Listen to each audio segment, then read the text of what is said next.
Hello बच्चों. So let us read our question first.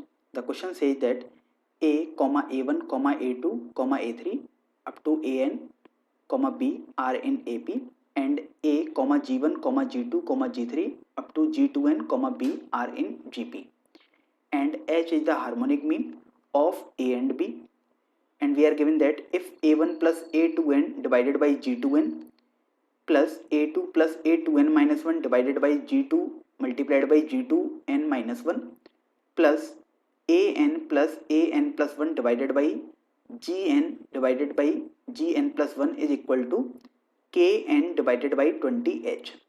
Then we have to find the value of capital K.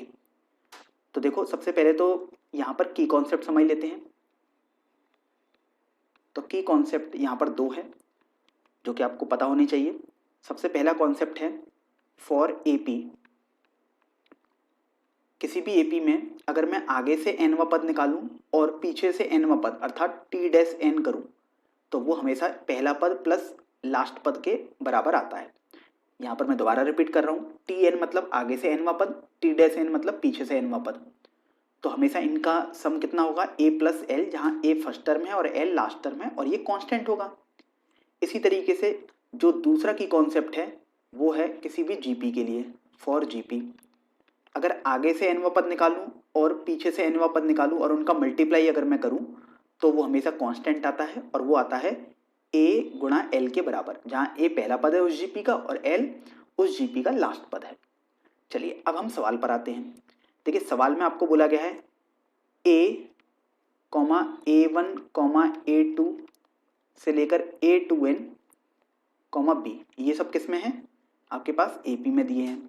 अगर AP में है तो स्वाभाविक सी बात है अगर मैं A1 निकालूं प्लस A2n निकालूं तो आप देखो A1 क्या है, आगे से दूसरा पद है इस AP का और A2n पीछे से दूसरा पद है तो ये फिक्स होगा. हमने अभी पहले पढ़ा A प्लस एल मतलब पहला पद प्लस लास्ट पद, तो पहला पद यहाँ पर A है और लास्ट पद B है तो A प्लस बी के बराबर होगा. इसी तरीके से A2 अगर मैं निकालूं मतलब आगे से तीसरा पद और पीछे से तीसरा पद आएगा A2n माइनस 1 तो ये भी बराबर होगा A प्लस बी के बराबर. और इसी तरीके से मैं और भी लिख सकता हूं. अब बात करते हैं किसी भी जीपी के लिए.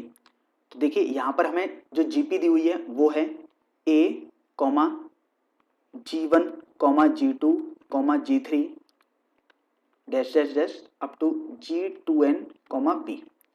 अब देखिए अगर मैं आगे से पहला पद A है और पीछे से पहला पद B है तो G1 गुणा G2n मतलब आगे से दूसरा पद और पीछे से दूसरा पद का गुणा करूं तो अभी हमने की कॉन्सेप्ट में पढ़ा किसी भी जीपी के लिए ये फिक्स होता है ए बी के बराबर.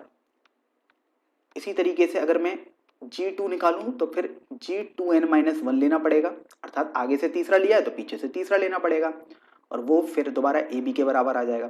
तो इस तरीके से और भी पद मैं यहाँ पर लिख सकता हूँ. अब इस सवाल पर आते हैं. सवाल में आपको ये बोला गया है तो इसको मैं एक बार जल्दी से उतार लेता हूँ.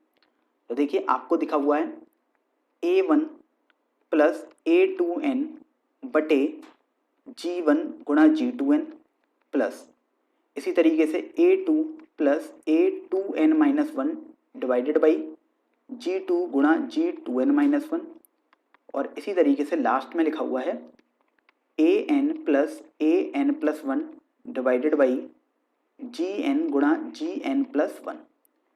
अब अगर आप गौर करें तो आप पाएंगे A1 प्लस A2n हम पहले ही निकाल चुके हैं, ये A प्लस बी के बराबर आया है और ये AB के बराबर आया है. इसी तरीके से ये टर्म भी देखो A प्लस बी बटे AB आया होगा और इसी तरीके से आप देखेंगे यहाँ पर हमारे n टर्म्स हैं मतलब A प्लस बी बटे AB n बार आया होगा. तो मैं इसकी वैल्यू लिख सकता हूँ n A प्लस बी बटे AB के बराबर. अब सवाल में क्या बोला गया था? सवाल में बोला गया था कि ये वैल्यू तो जो अपनी है वो kn बटे 20h के बराबर होनी चाहिए. तो यहाँ पर मैंने देखिए इसको लिख दिया kn बटे 20h. सवाल में ये भी बोला गया जो h है वो a और b का समांतर माध्य है तो ये आ गया kn बटे, तो ये क्या आ जाएगा 20, ये हो जाएगा 2ab और a प्लस बी ऊपर पहुंच जाएगा न्यूमरेटर में. तो अगर आप देखो इनको थोड़ा सॉल्व करोगे तो देखो ए बी से ये ए बी कैंसिल आउट हो गया, ए प्लस बी से ए प्लस बी कैंसिल आउट हो गया और एन से एन कैंसिल आउट हो गया. तो ये बचा 1 बराबर k बटे 40. तो k का मान यहाँ से 40 आ जाएगा। So this is our final answer. Hope you understood it well. Best of luck.